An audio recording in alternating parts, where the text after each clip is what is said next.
LawrenceHits.com. It's Jay Walks, and we're talking today with Jason Springer, who is the owner of the brand new Chops Comics in Lawrence, over on the west side in the Orchard Corner Shopping Center. How are you? I'm doing well. Good. Doing very well. Why did you open a comic book store in 2018? Let's just start there. All right, that's a good question. Well, opening up a comic book store had always been kind of a dream of mine, and I was teaching at Free State High School for the last 11 years, and I kind of got to the point in my life where if I didn't go chase a dream, I probably never would, and I would be laying on my deathbed kind of wondering what if. Okay. And so I decided, let's go chase a dream. Why not? Where did the dream come from? What made you dream comic book store? Sure. Well, let's see. I fell in love with comic books when I was about 4. Okay. Do you remember your first? I sure do. What was it? It was a Marvel team-up of Spider-Man and Ghost Rider. I remember exactly where I was. I remember I was in 7-Eleven at 67th and Quivira or Antioch, one of those two. Yeah. I was with my dad, and that was the first comic that I ever bought.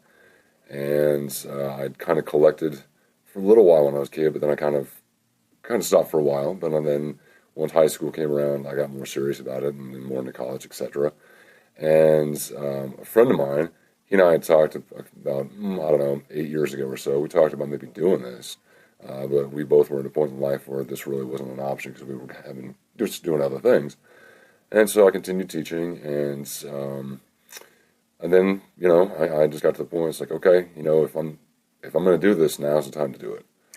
At a time where so many retail stores are closing and so much purchasing is happening online, what made you think that you could open and operate a successful retail operation that was dependent upon foot traffic? Sure. Well, honestly, this town, it doesn't have just a true comic book store. And so I thought, if I could create something that is a true store that comic book fans and collectors would really appreciate, that I would get the foot traffic.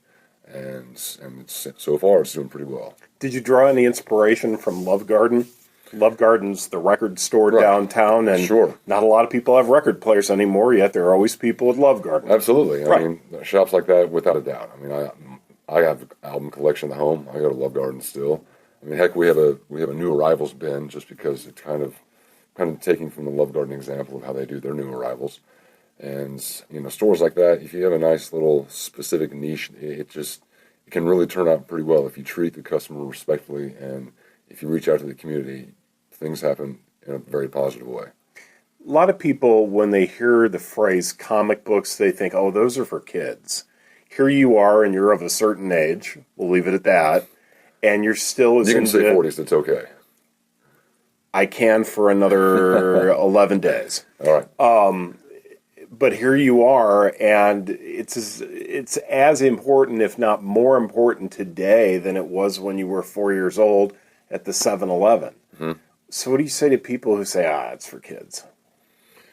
Actually, I would say if you think so, you should come in on a Wednesday and see who walks in the store on New Comic Book Day, because it's not just for kids. There are a lot of adults who collect comics.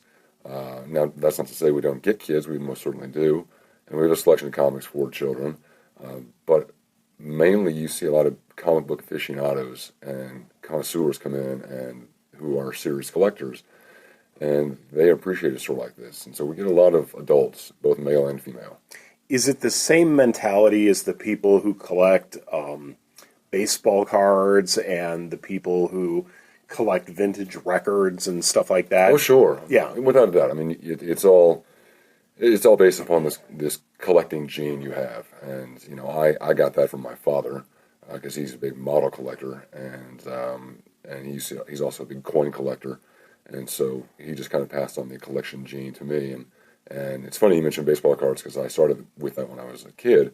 And that was really my passion first, and then got into comic books. Got it. So when you think about comics, what was the very first comic that was out there? Was it something that was printed in a newspaper? Did that precede the comic book, or did the comic book precede the newspaper?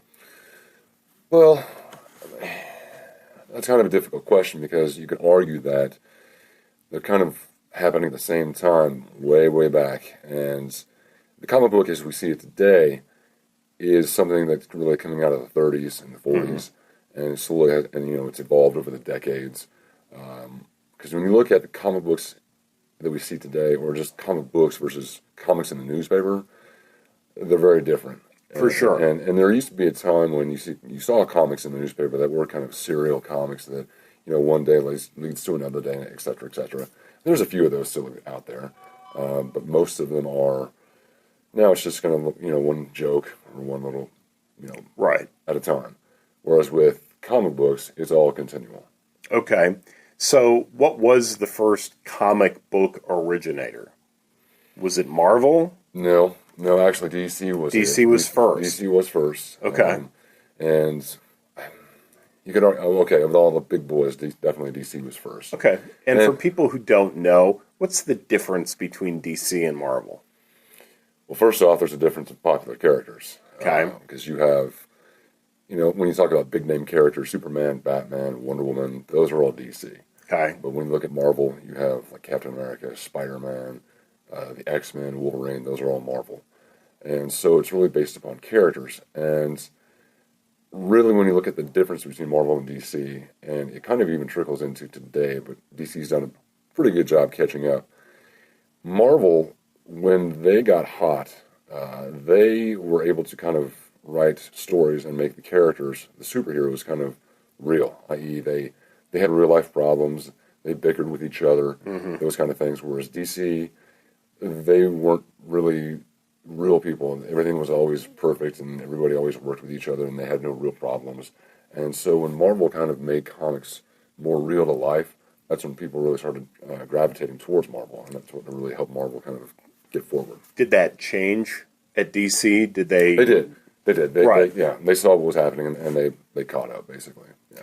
What do you think the impact of the movies based on comics has had on comic books in their original form? Oh, well, movies always help. Anytime you have media, so for example, say, like the Black Panther movie, that's caused some interest in Black Panther, and we've had a few people coming in asking specifically for Black Panther books, and do you have any copies of the first appearance of Black Panther or anything like that? So movies always help. I mean, any other type of media helps to kind of get the idea of the character out there. Do you think that it perpetuates the brand for the comic books and inspires them to do more with a particular character? Absolutely. Okay. Absolutely, it does. And I mean, it's just kind of one leads into the other, and they're kind of one and the same to an extent, because when you look at, like I said, looking at the media, anytime you can get your ideas out in the media in any form, it's going to lead to a connection to the other form of media. Okay. Of all the comic book characters that you think back on, who's the one that you most personally relate to? Well, that's a tough question. I would say probably first and foremost would be Spider-Man. Okay. Because that was my first love, and he was my first superhero and the first person I really collected seriously. Then it would probably be Wolverine. He would be a close second. And then maybe the Punisher.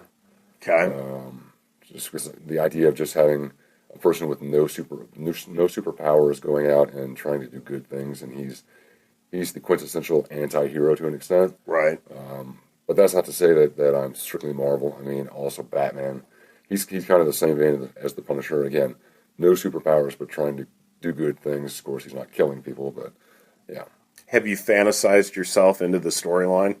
No, actually, I haven't. Really? Really, I haven't. Honestly, I really haven't, because I look at comics as comics are kind of, they're our mythology of this day and age. Correct. And, I agree with that. And I like being told a story. I don't want to be part of the story. I just So like you're to the learn. consumer. Exactly. I'm the connoisseur. Right, you're the connoisseur. Absolutely. Right. It's not like the guy who fantasizes about being the, quarterback and then puts himself in the NFL Madden game as the quarterback. Right. Right. Nothing quite like that. And not to mention, you bring up football. When you're a kid, becoming a professional football player is a possibility, but becoming a superhero with superpowers pretty much isn't. So Did you understand that? Yeah, yeah, you understand that. 'Cause, Yeah. you see things like Superman flying and whatnot. And You're like, I can't fly. and Spider-Man sticking to walls, and it's like, well, I can't do that. Do you think that it confuses the issue or it helps the issue when you have these facilities that enable you to fly and Velcro against walls and stuff like that? Not really. I don't think It's so. just part of the mystique, almost Yeah. like going to an amusement park. Sure, absolutely. Okay. Yeah. When somebody comes in and they want to add to their collection,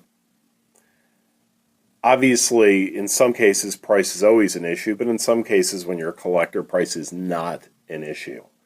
Do they seek advice as to what to add to their collection, or do they come in knowing what to put on their pull If list? someone has a collection, they probably already know what they're looking for. Like they're looking Right. for maybe missing issues to complete a run of a given title. Now, if someone is maybe looking for something new, then they may ask, "Hey, what are you reading that you think's really good?" Or they may say, "Hey, I'm looking for something new," and then my question is going to be, "Well, okay, so what do you collect now? What do you like now? What do you read now?" So try to find some similarity. Absolutely, Right. and because you want to again be respectful of the customer, and you want to listen to the customer, and that way you're showing that you're actually paying attention to them, and you value what they have to say, and you value their input. Are comic book collections going to be something that will increase in value over time? Absolutely, absolutely. Especially with older books. The older the book, the less the more rare that book is, and so the value of that book is going to go up. Especially books that are in good shape, and in even modern day books. Something could happen in a modern day book, such as a new character gets introduced, or some big story arc happens, and that particular issue will be a hot issue, and it's going to be an issue that will go up in value. Is it something that's hard to part with, or are there people out there who, day trade with comic books? Oh, I would say that kind of depends upon what's in your collection. Yeah. And how, for example, me personally, I had 8 long boxes at my house before I opened the store. But 6 of those long boxes, I decided, you know what, I don't need them anymore. I'm going to sell them. But I kept 2 long boxes of Amazing Spider-Man because that's my your boy. guy, Yeah. right. So I kept those. But again, you see people who are willing to part with collections, and we have people come in all the time, offering us collections and wanting to sell their collections or trade for them or something like that. Who's Spider-Man to you? Who is Spider-Man to me? Uh-huh. Ooh, oh, okay. Who is Spider-Man to me? I would say Spider-Man to me is the embodiment of integrity. That's what I would say. When you taught in your previous career, what did you teach? I taught AP European History. That was my main subject. Okay. Do you draw any parallels between the adventures of some of these comic book characters and some of the great folks from history?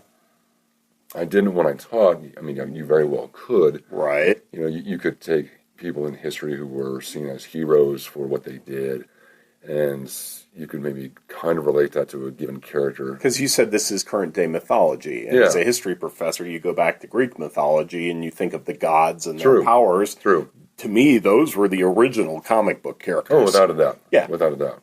Yeah. And it's something that you when I was teaching, if I could, I might relate it to it, or maybe a student would make a statement like, "This seems like so and so in the comic book world." I'm like, "Yeah, that's kind of true."